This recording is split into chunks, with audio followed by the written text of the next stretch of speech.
Selamat siang, salam sejahtera buat kita semua. Salam guru-guru hebat. Perkenalkan, saya Hendra Simanjuntak, calon guru penggerak angkatan ke-8 dari SMP Negeri 50 Batam, Kepulauan Riau. Pada kesempatan ini, izinkan saya memaparkan kesimpulan dan refleksi pengetahuan serta pengalaman baru yang saya pelajari dari pemikiran Ki Hajar Dewantara tentang impian besarnya untuk membawa anak-anak Indonesia mencapai kemerdekaan belajar. Adapun refleksi ini disusun untuk melengkapi tugas 1.1a8 koneksi antar materi, kesimpulan dan refleksi modul 1.1.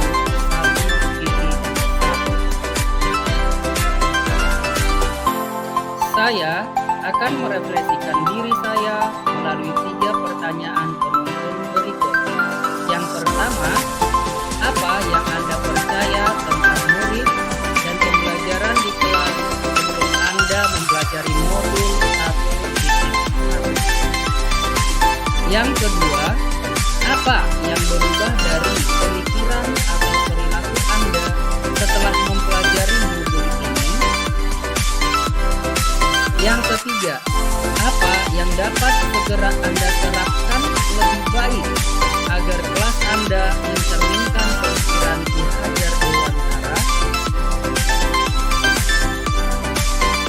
Ada beberapa poin yang saya percaya tentang murid dan pembelajaran di kelas sebelum saya mempelajari modul 1.1. Yang pertama, pembelajaran terfokus pada keterpelajarian materi dan ketuntasan.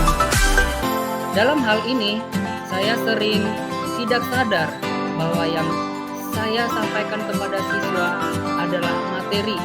Yang terpenting, materi demi materi harus terselesaikan dan peserta didik memperoleh nilai yang tuntas sesuai dengan kriteria ketuntasan minimal yang sudah ditentukan. Yang kedua, di dalam aktivitas pembelajaran, guru lebih mendominasi atau yang sering disebut dengan istilah tindak tengah. Dalam hal ini, dalam setiap pembelajaran, saya merasa saya lebih menguasai setiap proses pembelajaran yang berlangsung. Yang ketiga, lebih mengutamakan aspek penilaian kognitif. Hal ini terbukti ketika saya lebih mengutamakan nilai-nilai pengetahuan mereka daripada nilai-nilai yang lain seperti nilai afektif dan nilai psikomotorik. Yang keempat, guru kurang memahami karakteristik peserta didik. Dalam hal ini, saya sering lalai dan lupa untuk memahami karakteristik setiap peserta didik. Saya sering menyamakan bahwa semua siswa itu sama, seragam, dan homogen. Yang ternyata mereka adalah manusia-manusia yang memiliki karakteristik yang heterogen. Yang kelima, dalam pembelajaran peserta didik lebih pasif dan memiliki motivasi belajar yang sangat rendah. Hal ini sangat mempengaruhi setiap hasil-hasil yang ingin dicapai oleh siswa, karena dalam setiap proses pembelajaran peserta didik sering pasif, sering diam, dan lebih malas untuk belajar. Dan yang terakhir, aktivitas pembelajaran lebih tertib, tenang, dan fokus utamanya adalah guru untuk mencapai materi yang diajarkan. Berikut adalah suasana kelas saya sebelum mempelajari modul 1.1. Dari gambar menjelaskan bahwa guru mendominasi di dalam pembelajaran. Pembelajaran lebih fokus pada materi dan ketercapaian KKM karena lebih mengutamakan nilai kognitif peserta didik.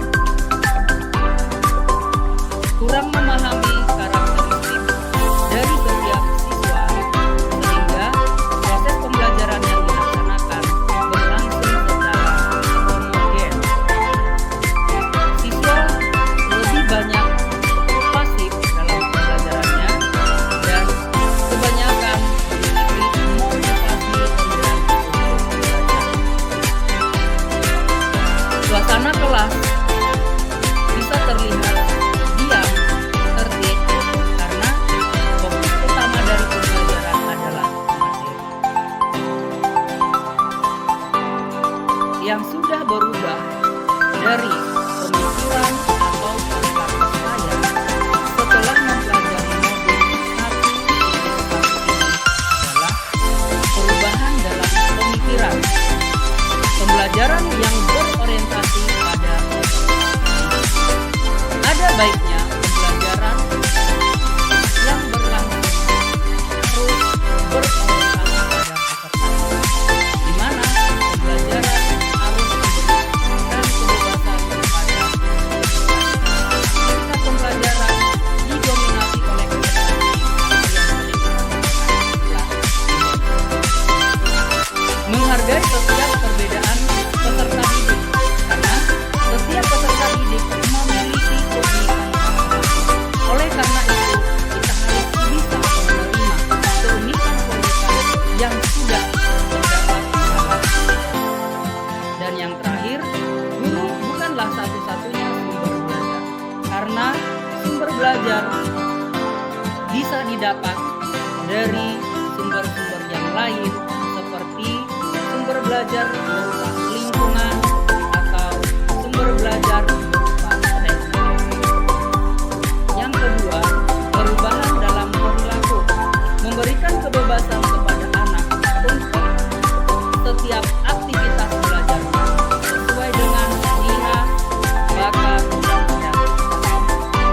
Mengemas pembelajaran lebih menarik agar setiap aktivitas pembelajaran dapat diterima anak-anak.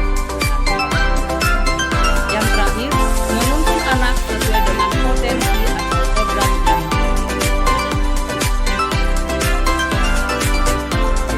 Yang dapat segera saya terapkan lebih baik agar kelas saya mencerminkan pemikiran dan pembelajaran adalah: yang pertama, mendesain pembelajaran yang menarik, interaktif, dan menyenangkan dengan melibatkan peserta.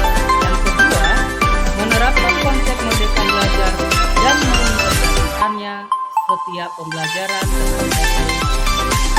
Yang ketiga, menerapkan pembelajaran yang berbasis kearifan lokal dan budaya setempat. Yang keempat, pembelajaran yang mencerminkan dan mengutamakan aspek individu. Yang kelima, pendidikan yang mampu menuntun, memotivasi, dan meneladani. Dan yang terakhir, pembelajaran yang sesuai dengan kodrat alam dan dari pemaparan yang saya sampaikan, ada pun beberapa kesimpulan yang dapat saya peroleh. Yang pertama, pendidikan adalah proses menuntun anak sesuai dengan minat dan bakat yang tertanam di dalam dirinya. Yang kedua, pendidikan bukan hanya berkutat dengan akademis, namun diperlukan penanaman budi pekerti yang baik juga. Pendidikan sejatinya adalah berhamba pada anak.